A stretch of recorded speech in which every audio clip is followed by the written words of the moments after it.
हर खबर पर होगी आपकी पकड़। डाउनलोड कीजिए एबीपी लाइव ऐप। बड़ी खबर आ रही है तो हम अपने दर्शकों को वो बड़ी खबर बताना चाहते हैं। इस वक्त ये बड़ी जानकारी एबीपी न्यूज को मिल रही है। रिया ने ईडी को बताया है कि सुशांत की मानसिक स्थिति लगातार खराब हो रही थी। मैं उसे संभाल नहीं पा रही थी। मैंने उसे कहा था कि तुम अपने परिवार के पास चले जाओ। मैंने उसे अकेला नहीं छोड़ा था। जब उसकी बहन साथ रहने आई तब मैं सुशांत के घर से वापस अपने घर गई।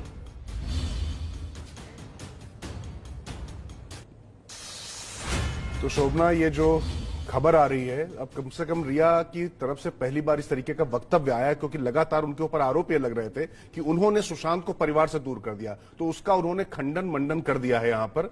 तो गणेश, रिया की बात में कितना दम है? क्योंकि लगातार आप इस केस को जिस तरीके से फॉलो कर रहे थे, आरोप तो ये लगातार लग रहे थे कि रिया ने ही सबसे, दोस्तों से, परिवार से, उनके परिजनों से, सबसे दूर कर दिया था। अब वो कह रही कि मानसिक स्थिति लगातार खराब हो रही थी और उन्होंने कहा था, लेकिन कहा था, किसी से संपर्क नहीं किया था। इसकी जरूरत उन्होंने नहीं समझी कि मानसिक स्थिति किसी की खराब हो रही है तो उसको उसके परिजनों के पास, उसके दोस्तों के पास ले जाए, छोड़ दिया।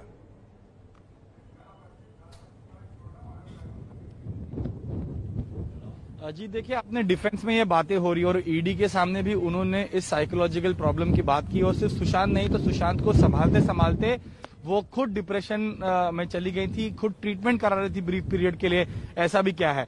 अब कुछ और अहम खुलासे भी हुए हैं जिसको मैं काउंटर भी करूंगा। ईडी जो इसमें पूछताछ में की है, ईडी के मुताबिक जब उनको उनके यूरोप टूर जो 45 लाख रुपए सुशांत के अकाउंट से गए थे उस बारे में पूछा गया तो धीरे धीरे उन्होंने जानकारी देना शुरू किया। पहले बताया कि ईडी टूर के जो टिकट्स थे वो उन्होंने उनकी एक एडवर्टाइजमेंट कंपनी के पैसे आए थे उसके जरिए लिए थे, कंपनी ने बुक किए थे और बाकी का खर्च सुशांत ने किया था। इस दौरान उन्होंने बताया कि इस टूर के बाद से ही वो बीमार होने लग गए थे या डिप्रेशन में चले गए थे। फ्रांसिस्को गोया की एक तस्वीर फ्लोरेंस के एक होटल में, हेरिटेज होटल में उन्होंने देखी थी, सैटर्न डिवोरिंग सन। तो ये तस्वीर देखने के बाद उसके जो कैरेक्टर थे उस कैरेक्टर में वो खुद को देखने लगे। उस समय उन्होंने रुद्राक्ष लेकर जो है माला जपना शुरू किया। उसके बाद वो ऑस्ट्रेलिया गए और उसके बाद जब वो मुंबई आए तो उनकी हालत खराब होने लगी। रिया ने ये भी कहा है कि मैं आऊंगी आपके पास। गणेश, दर्शकों को देखिए, समझाना बहुत जरूरी है, इस खबर को समझाना बहुत जरूरी है। गणेश, एबीपी रिपोर्टर में सुशांत सिंह राजपूत के कथित खुदकुशी केस की हम इस समय बात कर रहे हैं। सुशांत केस में ईडी की पूछताछ में बड़ा खुलासा हुआ है। खुलासा सुशांत की गर्लफ्रेंड रिया के बयान से हो रहा है जो उन्होंने ईडी के सामने दिया है।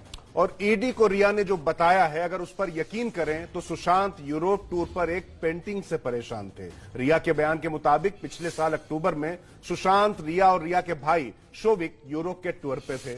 इसी टूर पर इटली के एक होटल में सुशांत ने एक पेंटिंग देखी और हम अपने दर्शकों को बता रहे, देखिए ये वो पेंटिंग आपके सामने है जिसको देखकर सुशांत सिंह राजपूत परेशान हो गए। ऐसा दावा रिया चक्रवर्ती ईडी के सामने कर रही है।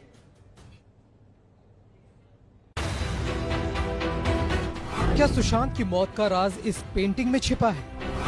क्या इस पेंटिंग ने ही कर दिया था सुशांत को परेशान? सुशांत सिंह राजपूत की कथित खुदकुशी के केस में हर दिन नए मोड़ आ रहे हैं। अब इस मामले में एक चौंकाने वाला खुलासा हुआ है। खुलासे के पीछे सुशांत की गर्लफ्रेंड का एक बयान है जिसमें उन्होंने दावा किया है कि पेंटिंग को देखकर सुशांत की तबीयत बिगड़ गई थी। पेंटिंग की ये कहानी तब की है जब सुशांत सिंह राजपूत रिया और उसके भाई शोविक के साथ पिछले साल अक्टूबर में यूरोप के टूर पर गए थे। एबीपी न्यूज को सूत्रों के हवाले से पता चला है कि ईडी की पूछताछ में रिया ने इस पेंटिंग को सुशांत की सेहत खराब होने की बड़ी वजह बताया है। ये पेंटिंग इटली के फ्लोरेंस शहर में होटल के उस कमरे में लगी थी जहां सुशांत ठहरे हुए थे। रिया ने ईडी को बताया है कि मैं अपने भाई शौविक चक्रवर्ती के साथ दूसरे कमरे में थी, लेकिन जब वापस लौटी तो देखा कि सुशांत ने हाथ में एक रुद्राक्ष लिया हुआ है और कुछ मंत्र पढ़ रहे हैं। वो काफी घबराए हुए से लग रहे थे। मैंने जब उनसे पूछा कि क्या हुआ तो सुशांत ने बताया कि वो दीवार पर लटकी पेंटिंग्स में छपे कैरेक्टर को देख रहा है। हालांकि वो स्पष्ट तौर पर उस बारे में कुछ नहीं बता पाए। रिया के मुताबिक पेंटिंग को देखकर सुशांत एकदम परेशान हो गए थे। रिया ने ईडी को ये भी बताया कि उन पेंटिंग्स को लेकर सुशांत लगातार बात कर रहे थे, लेकिन मैंने उन्हें संभाला और कहा कि ये महज उनका भ्रम है।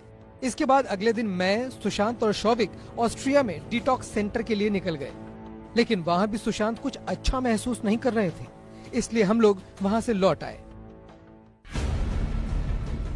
जिस पेंटिंग को लेकर सुशांत के परेशान होने और तबीयत बिगड़ जाने का रिया ने दावा किया, उस पेंटिंग की कहानी आपको बताते हैं। ये पेंटिंग फ्रांसिस गोया नाम के पेंटर ने बनाई थी। इस पेंटिंग का नाम है Saturn devouring his own son. Painting के पीछे की ये किंवदंती है कि सैटर्न ने अपने पिता की हत्या कर दी थी, जिसके बाद उसे लगने लगा था कि उसकी जो भी संतान होगी वो उसे मार देगी। इसलिए जब भी उसकी संतान होती थी वो उसे मार देता था। इसी तरह उसने 2 बच्चों को मार डाला। अब आगे की किंवदंती ये है कि जब तीसरा बच्चा हुआ तो उसकी पत्नी ने उसे छिपा दिया। बच्चे की जगह सैटर्न को उसके कपड़े में पत्थर लपेट कर दे दिया और इस तरह से उसका तीसरा बच्चा जुपिटर बच गया और बाद में उसने सैटर्न की जगह ली। तो रिया ने जो खुलासे ईडी की टीम के सामने किए वो हमने आपको दिखाए। उस पेंटिंग को देखकर सुशांत परेशान हो गए। बिहार के डीजीपी गुप्तेश्वर पांडे जी हमारे साथ जुड़ गए हैं। गुप्तेश्वर जी, बहुत बहुत स्वागत आपका। पेंटिंग की बात कर रही है रिया की, उसको देखकर सुशांत परेशान हो गए थे। आप खुश हैं जिस दिशा में अब जांच चल रही है?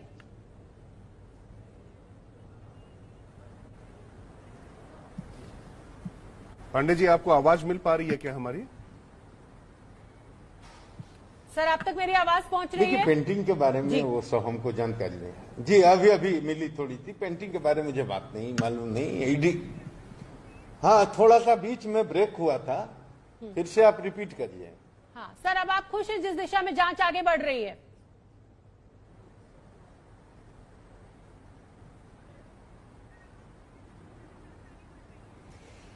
देखिए, अभी जांच आगे कहाँ बढ़ी? अभी तो सीबीआई को मामला गया। सीबीआई ने पता नहीं इन्वेस्टिगेशन शुरू किया या नहीं, लेकिन एक नया बखेड़ा ये होगा कि हमारे 5 पुलिस पदाधिकारी जो मुंबई गए थे इन्वेस्टिगेशन टीम के, मुझे अभी जानकारी मिली है कि उनके खिलाफ मुकदमा कर लिया बिहार पुलिस के खिलाफ। मुंबई पुलिस ने ये आरोप लगाते हुए कि ये सरकारी कार्य में बाधा पहुंचाने गए थे। अब ये कितना रिडिकुलस है, कितना हास्यास्पद है। पूरे देश में क्या इमेज बनेगी मुंबई पुलिस की? किसने सलाह दिया इस तरह का मुकदमा करने का, ये तो उन्हीं को पता होगा।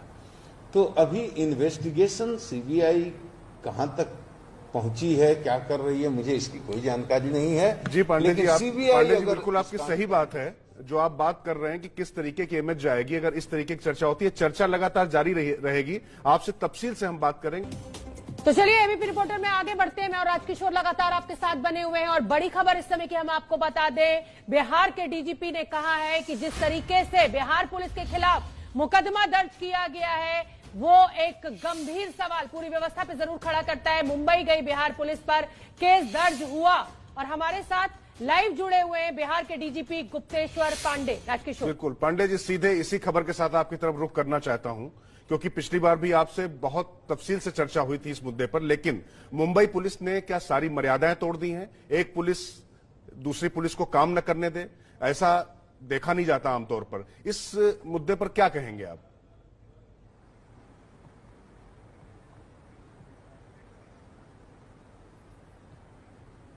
देखिए, ये तो पूरा देश देख रहा है, आप भी देख रहे हैं, सब आप लोग समझदार आदमी हैं, आप कुछ छुपा हुआ नहीं। एक केस यहाँ रिपोर्ट होता है, दर्ज होता है, उसके अनुसंधान के लिए एक टीम भेजी जाती है। टीम के लोग 3 दिन तो वहां मिल ही नहीं पाते हैं और जब थोड़ी देर के लिए बड़ी मुश्किल से मुलाकात भी होती है एक डीसीपी साहब से, तो वो सहयोग देने से पूरी तरह से इनकार करते हैं। आपको ऑफिशियल रिपोर्ट नहीं देंगे, पीएम रिपोर्ट नहीं देंगे, इंक्वेस्ट रिपोर्ट नहीं देंगे, आपको वीडियोग्राफी फोटोग्राफी पीओ की नहीं देंगे, आपको कोई डॉक्यूमेंट नहीं देंगे। ठीक है, असहयोग का वातावरण है, लेकिन अपनी तरह से जितना संभव होता है अनुसंधान लोग करते हैं। 10 आदमी का स्टेटमेंट भी लेते हैं, इधर उधर दौड़ते रहते हैं। 3-4 दिन ही मौका मिला, उसके बाद देखते हैं कि लैक ऑफ कोऑर्डिनेशन है, तो हम एक सीनियर अफसर को उनको चिट्ठी लिख करके सूचना दे करके बेटर कोऑर्डिनेशन के लिए आईपीएस अफसर को भेजते हैं। जिस दिन मुंबई में उतरता है उसी दिन रात में मध्य रात्रि को जा करके उसको क्वारंटीन के नाम पर कैद कर लिया जाता है। और आप देखिए, इतना ही तक बात रहती तो बहुत ठीक था, लेकिन जब माननीय सर्वोच्च न्यायालय द्वारा इसके प्रतिकूल टिप्पणी की जाती है कि यह अनइथिकल है, ये अनप्रोफेशनल तरीका है, इस तरह से नहीं किया जाना चाहिए, उसके बाद भी वो छोड़ते नहीं। फिर यहाँ से हम प्रोटेस्ट लेटर लिखते हैं तो उनको छोड़ देते हैं, वो यहाँ आते हैं और उसके बाद यहाँ से जो 5 पदाधिकारी गए थे, आज सूचना मिलती है कि 5 के खिलाफ सरकारी कार्य में बाधा डालने का मुकदमा मुंबई पुलिस दर्ज कर लेती है। अब ये देर हंसी भी आती है, हमको तकलीफ भी होता है, हम कितने नीचे गिरेंगे और किस लेवल तक जाएंगे। पांडे जी आप बताइए। इसी से जुड़ा सवाल है, इसी से जुड़ा सवाल है। पूरा देश देख रहा है ये जी, तमाशा इसी जो से हो जुड़ा, रहा है। इसी हम से तो जुड़ा सीधी बात कहते हैं कि हमारी टीम गई, हमारी बात सुन लिए राजकिशोर जी, जी। हम सीधा एक कहते हैं राजकिशोर जी, हमारी टीम गई थी, केवल बुलाकर बोल देते कि आपको इन्वेस्टिगेशन नहीं करने देंगे, आप वापस आ जाइए। अब वापस आ आपका जाइए। अगला कदम ये केस क्या करने होगा? की, मुकदमा जब करने की, आपके- किसी को क्वारंटीन करने की, जी। जलील करने की जरूरत ही नहीं थी। गुप्तेश्वर हम जी, अब जबरदस्ती जब थोड़ा आपके करने गए थे। अधिकारियों के खिलाफ मुकदमा दर्ज कर लिया गया है, तो अब बिहार पुलिस का अगला कदम क्या होने जा रहा हम है? लोग माननीय सर्वोच्च न्यायालय के आदेश,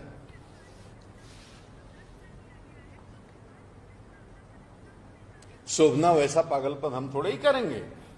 हम तो मानते ही नहीं है कि पुलिस अलग अलग है, मुंबई पुलिस हो, बिहार पुलिस हो, महाराष्ट्र पुलिस हो या केरला पुलिस हो, कर्नाटका पुलिस, तो सब जगह एक ही है, एक ही काम है हम लोगों का, विधि व्यवस्था का संधारण, अपराध का नियंत्रण, यही ऑब्जेक्टिव है। पुलिस तो एक ऑर्गेनाइजेशन है, अलग अलग काडर में हम लोग काम करते हैं, वो अलग चीज है, अलग अलग प्रांत में काम करते हैं, अलग चीज है, लेकिन सब पुलिस वाले तो अपने ही हैं।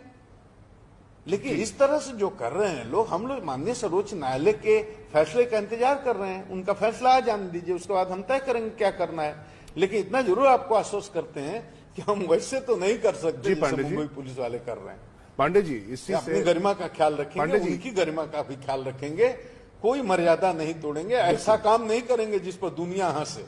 ठीक है पांडे जी, नहीं यही मैं आपसे समझना चाहता हूं जी, कि राजकिशोर आमतौर पे एक राज्य की पुलिस दूसरे राज्य के पुलिस के साथ में सहयोग करती है, कई बार उसमें मतभेद भी होते होंगे, जाहिर है, एक राज्य में हो जाते हैं, एक थाने के बीच में हो जाते हैं, वहां पर भी हम समझ सकते हैं। लेकिन इस तरीके का जो मुंबई पुलिस का एक प्रतिशोधात्मक रवैया सा जो दिखाई पड़ रहा है, इसके पीछे कारण क्या हो सकते हैं? क्या आपको लगता है कि किसी को बचाने के लिए पूरी तरीके से कोशिश की जा रही? आपके अपने पुराने इतने पूरे कार्यकाल के अनुभव में आपको क्या कभी इस तरीके का मसला पुलिस की तरफ से ऐसा प्रतिरोध, ऐसा प्रतिशोध देखने को मिला? जी, इसी में मैं जोड़ रही हूँ, क्या महाराष्ट्र सरकार का दबाव महाराष्ट्र पुलिस के ऊपर?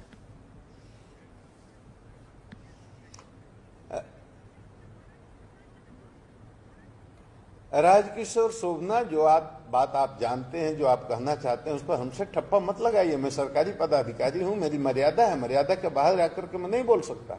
मैं तो केवल मुंबई पुलिस को कह रहा हूं कि उनको हो क्या गया है।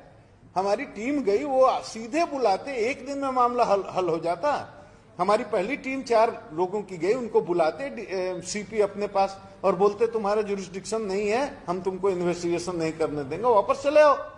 वो वापस ना आते फिर तो कोई बात थी, हम वापस आते, हमारे विनय तिवारी गए, उनको भी बोलते कि आप वापस जाइए, नहीं करने देंगे। हम वापस आते, कोर्ट के माध्यम से फिर हम कोर्ट से आदेश करवाते उनको सहयोग करने का। पांडे जी, जो फिर आप बात कर रहे हैं उसी समय एक बड़ी खबर आ रही, मैं चाहूंगा शोभना आप उस खबर को बिल्कुल। दर्शकों तक पहुंचा दें। आएंगे सर आपके पास, आपके और जवाब भी हमें जानने हैं, लेकिन इस समय बड़ी खबर आ रही है, और बड़ी खबर ये कि ईडी सूत्रों के हवाले से सुशांत मामले में कोटक महिंद्रा बैंक में सुशांत खाते की 4.5 करोड़ की 2 फिक्स डिपॉजिट्स 2 दिन में तोड़ी गई थी। ईडी ने इसे संदिग्ध माना है। और 26 नवंबर 2019 को कोटक महिंद्रा बैंक में 2 करोड़ और 2.5 करोड़ रुपए की 2 एफडी कराई गई थी और 28 नवंबर को इन्हें तोड़वा दिया गया था। ओम प्रकाश तिवारी हमसे जुड़ रहे हैं ज्यादा जानकारी लिए हुए। ओम प्रकाश, इस खबर पर क्या अपडेट आपसे जानना चाहेंगे? ये तो मामला जो ईडी कह रही है सही बात है, शक तो पैदा होता है।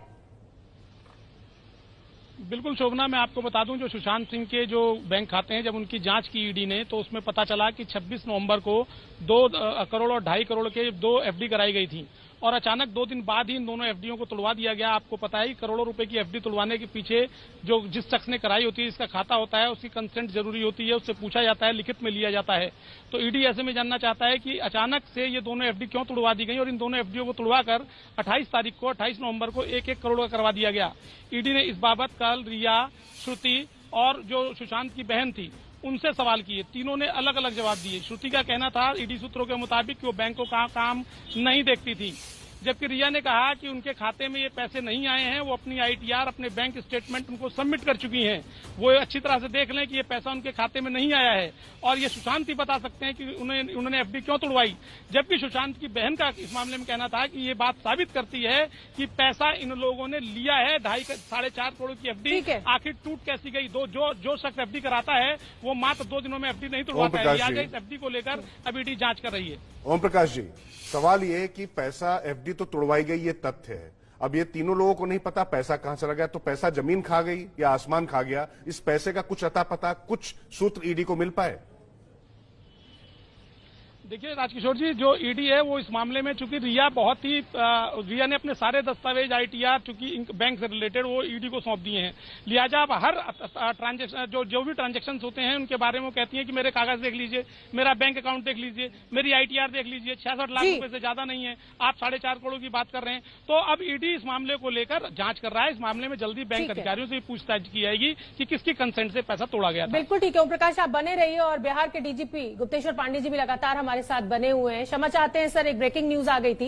मेरा सवाल आपसे यह है कि आप जो कह रहे थे, यानी बिहार पुलिस जो कह रही थी, अब कहीं ना कहीं जांच उसी दिशा में आगे आपकी बात पर मोहर लग रही है?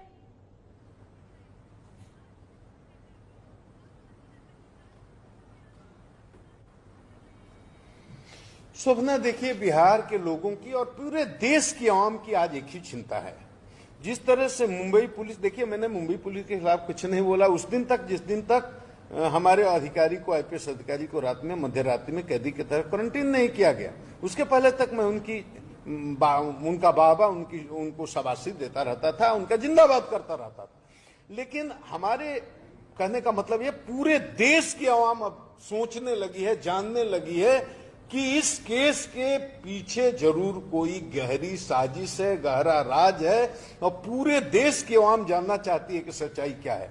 मेरा अपनी बात छोड़ दो, पूरे देश को, जनता को अब ये लगने लगा है मुंबई पुलिस से इस केस में इंसाफ नहीं मिल सकता और बिहार पुलिस को वो करने नहीं देंगे। इसलिए अब सीबीआई को इंसाफ करना चाहिए। मुझे लगता है कि मुंबई पुलिस को खुद सामने आकर के और इसको स्वीकार कर लेना चाहिए और स्वेच्छा से अपने सरकार से अनुमति लेकर के इस केस को हवाले कर देना चाहिए सीबीआई का, ताकि और दुनिया का दुनिया के मन में जो बहुत ही एक बुरी भावना मुंबई पुलिस के प्रति बन रही है, वो कम से कम उस दाग से वो छूट जाए।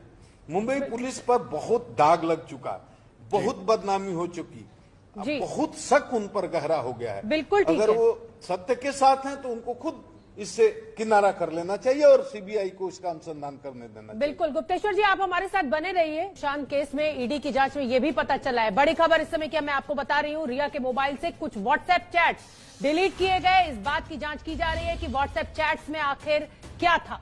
बिल्कुल, और आपको याद दिला दें कि ईडी ने कल रिया का मोबाइल जब्त कर लिया था। अब व्हाट्सएप चैट डिलीट किए जाने की खबर पर बात करते हैं गणेश ठाकुर से।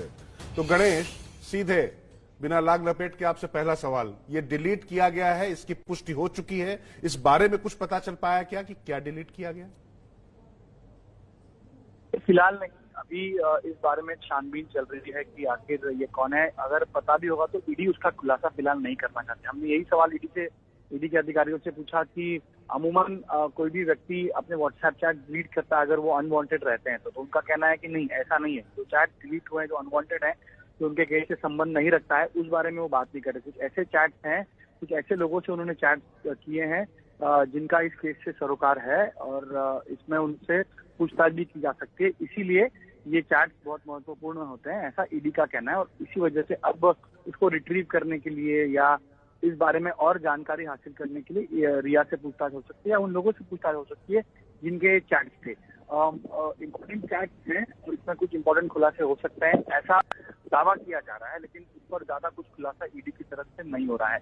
ईडी ये भी कह रही है कि लगातार हम रिया के बिहेवियर के बारे में भी छानबीन। बिल्कुल ठीक है गणेश, थोड़ी सी समय की पाबंदी है, मैं फिर आपका रुख करूंगी।